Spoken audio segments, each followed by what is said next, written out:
हमारे इस चैनल मैथिली गंगा को लाल बटन दबाकर सब्सक्राइब करें व घंटी के निशान का बटन दबाएं ताकि सभी नए वीडियो आप तक तुरंत पहुंचे बिल्कुल मुफ्त।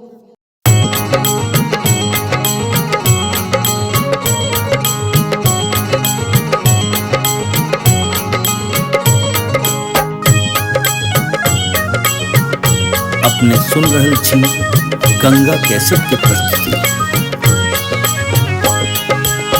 अनलो चंपा आ कचनार, गाथब अरहुल फूलक हार, करब अपने सो श्रृंगार अहाँक जननी, करब अपने सो श्रृंगार अहाँक जननी।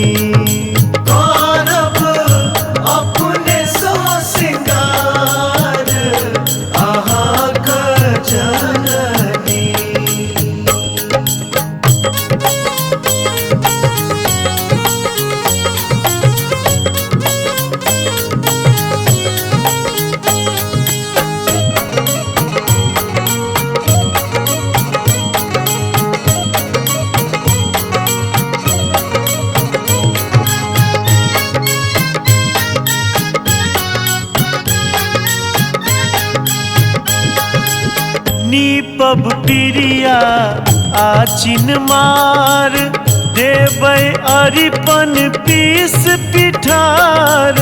नीपब पिरिया आचिन मार, देबै अरिपन पीस पिठार।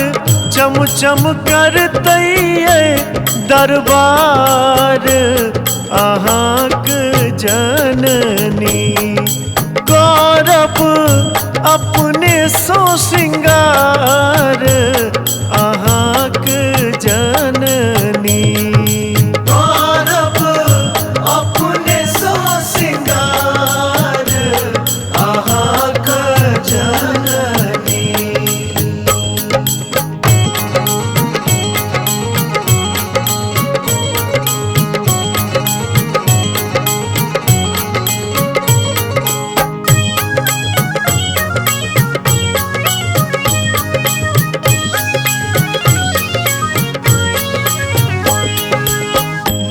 तब बाटुक आकू मार, घी के दियरी लेबै बैर। नो तब बाटुक आकू मार, घी के दियरी लेबै बैर।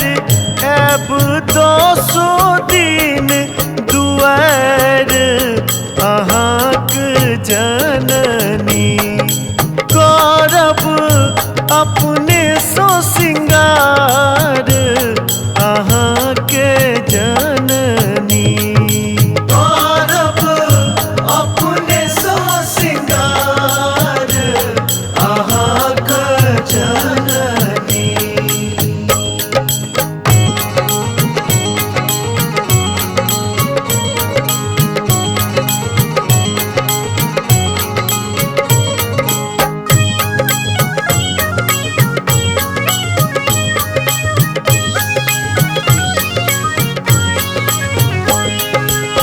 देबै सबटा दुर्गुण टार, लेबै संकट सो उबार।